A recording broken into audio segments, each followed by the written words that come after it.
Divine Principle, Chapter 1, Part 1, The Principle of Creation.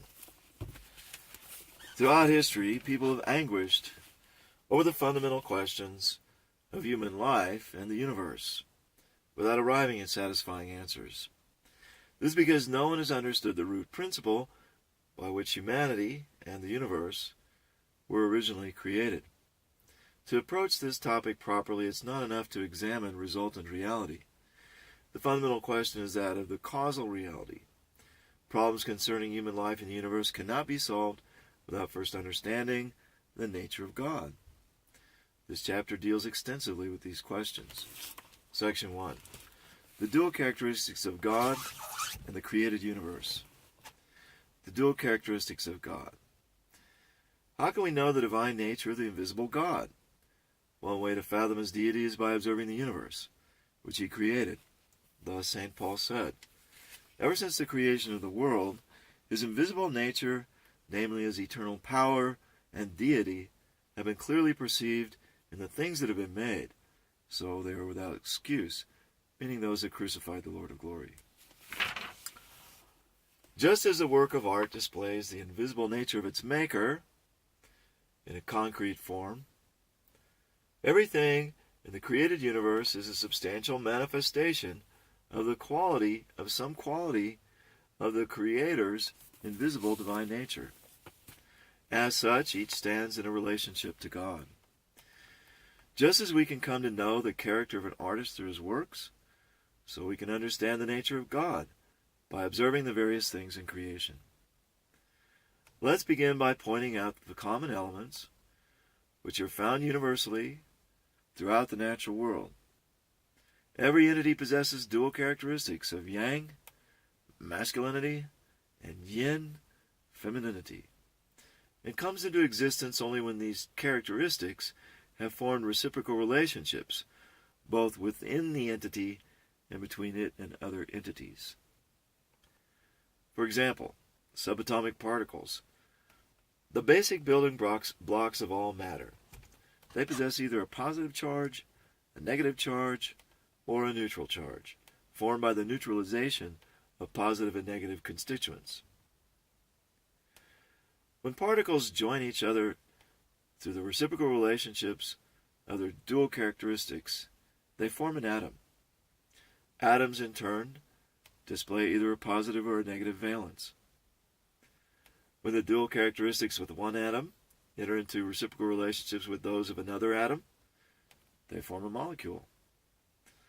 Molecules formed in this manner engage in further reciprocal relationships between their dual characteristics to eventually become nourishment fit for consumption by plants and animals. Plants propagate by means of stamen and pistil. Animals multiply and maintain their species through the relationship between males and females.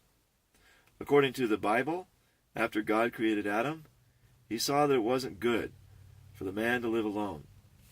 Only after God created Eve, as Adam's female counterpart, did he declare that his creations were very good.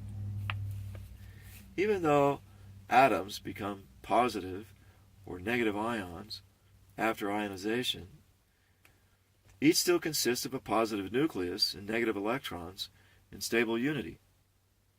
Similarly, each animal, whether male or female, maintains its life through the reciprocal relationships of yang and yin elements within itself. The same holds true for every plant. In people, a feminine nature is found latent in men, and a masculine nature is found latent in women. Moreover, every creation exists with correlative aspects, inside and outside, internal and external, front and rear, left and right, up and down, high and low, strong and weak, rising and falling, long and short, wide and narrow, east and west, north and south, etc. The reason for this is that everything is created to exist through the reciprocal relationships of these dual characteristics. Thus we can understand that everything requires for its existence a reciprocal relationship between the dual characteristics of yang and yin. However, there's another pair of dual characteristics in reciprocal relationship which are even more fundamental in existence than the dual characteristics of yang and yin. Every being possesses both an outer form and an inner quality. The visible outer form resembles the invisible inner quality. The inner quality, though invisible, possesses a certain structure, which is manifested visibly in the particular outward form. The inner quality is called the internal nature, and the outer form or shape is called external form. Since internal nature and external form refer to corresponding inner and outer aspects of the same being or entity, the external form may also be understood to be a second internal nature. Therefore, the internal nature and external form together constitute dual characteristics. Let's take human beings for an example. A human being is composed of an outer form, the body, and an inner quality, the mind. The body is the visible reflection of the invisible mind. Because the mind possesses a certain structure, the body which reflects it also takes on a particular appearance. This is the idea behind a person's character and destiny being perceived through examining his outward appearance by such methods as physiognomy or palm reading. Here, the mind is the internal nature and body is the external form. Mind and body are two correlative aspects of a human being. Hence, the body may be understood as a second mind. Together they constitute the dual characteristics of the human being. Similarly, all beings exist through the reciprocal relationships between their dual characteristics of internal nature and external form. What's the relationship between internal nature and external form? The internal nature is intangible and causal and stands in the position of the subject partner to the external form. The external form is tangible, resultant, and stands in the position of the object partner to the internal nature. The mutual relationships between these two aspects of a being or entity include internal and external, cause and result, subject partner and object partner, vertical and horizontal. Let's again use the example of a human being, whose mind and body are his internal nature and external form, respectively. The body resembles the mind and moves according to its commands in such a way as to sustain life and pursue the mind's purposes. Mind and body thus have a mutual relationship of internal and external, cause and result, subject partner and object partner, vertical and horizontal. Similarly, all created beings, regardless of their level of complexity, possess an intangible internal nature which corresponds to the human mind, and a tangible external form which corresponds to the human body. Within each being, the internal nature which is causal and subject commands the external form. This relationship allows the individual being to exist and function purposefully as a creation of God. Animals live and move because their bodies, which are directed by an internal faculty corresponding to the human mind, which endows them with a certain purpose. Plants maintain their organic functions by virtue of their internal nature, which also operates like the human mind in some respects. The human mind imparts to every person a natural inclination to join with others in harmony. Likewise, positive ions and negative ions come together to form particular molecules, because within every one of them exists a rudimentary internal nature that guides them toward that end. Electrons assemble around nuclei to form atoms because they possess an attribute of internal nature which directs them toward that purpose. According to modern science, all particles that constitute atoms are made up of energy. For energy to form particles, it too must possess an internal nature which directs it to assume specific forms. Probing deeper still, we search for the ultimate cause, which brought this energy, with its elements of internal nature and external form, into existence. This being would be the first cause of all the myriad things in the universe. And as the first cause, it must also possess the dual characteristics of internal nature and external form, which stand in the position of the subject partner through the internal natures and external forms of all beings. We call this first cause of the universe God. And we call God's internal nature and external form the original internal nature and original external form. As St. Paul indicated, by investigating the characteristics that are universally present in the various things of creation, we can come to know the nature of God. God is the first cause of the entire universe, and its subject partner having the harmonious dual characteristics of original internal nature and original external form. We've already mentioned that entities require for their existence the reciprocal relationship between the dual characteristics of yang and yin. It's only natural to surmise that God, the first cause of all things, also exists based on the reciprocal relationship between the dual characteristics of yang and yin.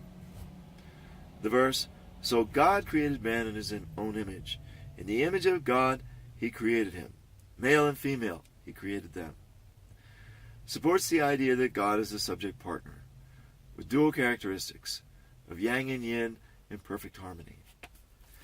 What's the relationship between the dual characteristics of internal nature and external form and the dual characteristics of yang and yin? God's original internal nature and external form each contain the mutual relationship of original yang and original yin.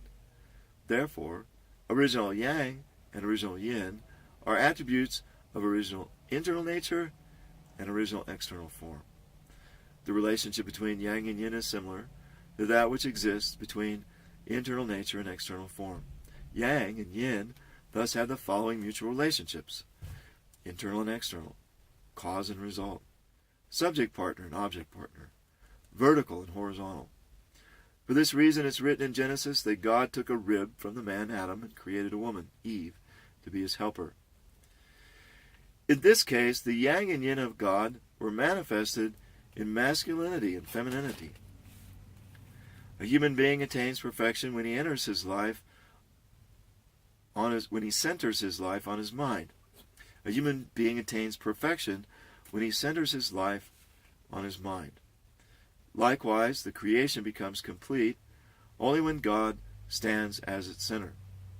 Hence, the universe is a perfect organic body that moves only according to God's purpose of creation.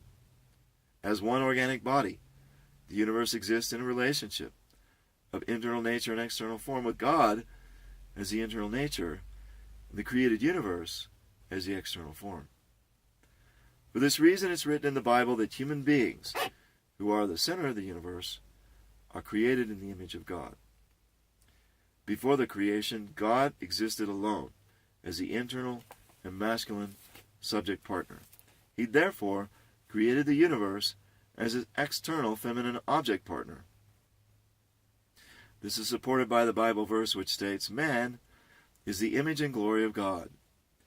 In recognition of God's position as the internal and masculine subject partner, we call him our Father. In summary, God is the subject in whom the dual characteristics of original internal nature and original external form are in harmony. At the same time, God is a harmonious union of masculinity and femininity, which manifests the qualities of original internal nature and original external form, respectively. In relation to the universe, God is the subject partner, having the qualities of internal nature and masculinity. The relationship between God and the universe. We've learned that every creation is God's substantial object partner, formed in his likeness as a discrete projection of his dual characteristics. God exists as the incorporeal subject partner to all beings. Human beings are object partners, embodied at the level of image, and the rest of the creation are object partners, embodied at the level of symbol. These object partners are called individual embodiments of truth, in image and symbol. Individual embodiments of truth are discrete manifestations of the dual characteristics of God. Therefore, they can be distinguished broadly into two classes: those of yang qualities, which resemble the original internal nature and masculinity of God, and those of yin qualities, which resemble the original external form and femininity of God. Although individual embodiments of truth belong to either of these two classes, since they are all substantial object partners to God, resembling his original internal nature and original external form. They each possess within themselves both internal nature and external form, and likewise both yang and yin. In light of our understanding of the dual characteristics, the relationship between God and the universe can be summarized thus. The universe as a whole is a substantial object partner to God. It is composed of individual embodiments of truth, each a unique manifestation of the dual characteristics of God at either the level of image or of symbol, as governed by the principle of creation. The myriad qualities of God in their duality are apportioned into various human beings, each an incarnate object partner at the level of image. These qualities are also apportioned into the various things of creation, each an embodied object partner at the level of symbol. The relationship between God and the universe is similar to that between internal nature and external form. It's a mutual relationship, like that between the dual characteristics of internal and external, cause and result, vertical and horizontal, subject partner and object partner, and so forth. Finally, from the viewpoint of the principle of creation, let's investigate the metaphysical concept at the root of East Asian philosophy, which is based on the Book of Changes, the I Ching. There, the origin of the universe is the great ultimate, the ultimate void. From the great ultimate arose yang and yin. From yang and yin came forth the five elements: metal, wood, water, fire, and earth. And from the five elements all things came into existence. Yang and yin together are called the Way, or the Tao. Or as the Book of Changes states, one yang and one yin, this is the Way. The Way is traditionally defined as the Word. To put all this together, from the great ultimate arose yang and yin, or the Word, and all things came into being based on the Word. Accordingly, the great ultimate is the first cause of all existing beings, the integral nucleus, and harmonious subject partner of yang and yin. It's written in the Gospel of John that the Word was with God, and the Word was God, and that all things were made through the Word. Comparing this to the metaphysics rooted in the Book of Changes, we can surmise that the great ultimate, as the harmonious source of yang and yin, or the Word, is none other than God, who, as we have seen, is the harmonious subject partner of dual characteristics. According to the principle of creation, the fact that everything created through the Word has dual characteristics shows that the Word itself consists of dual characteristics. Consequently, the claim made in the Book of Changes that yang and yin together are the Word is still valid. However, this East Asian metaphysics observes the universe exclusively from the viewpoint of yang and yin, while failing to recognize that all things also possess internal nature and external form. Therefore, although it reveals that the great ultimate is the subject partner of harmonious yang and yin, it fails to show that the great ultimate is also the subject partner of harmonious original internal nature and original external form. Hence, it doesn't comprehend that the great ultimate is a God with personality. We've learned that the root concept of East Asian philosophy, as based on the Book of Changes, can be fully illuminated only with the help of the principle of creation. In recent years, Oriental medicine has become recognized to an increasing degree throughout the world. Its success is due to the fact that its founding principles, which focus upon the concepts of yang and yin, are in accordance with the principle of creation.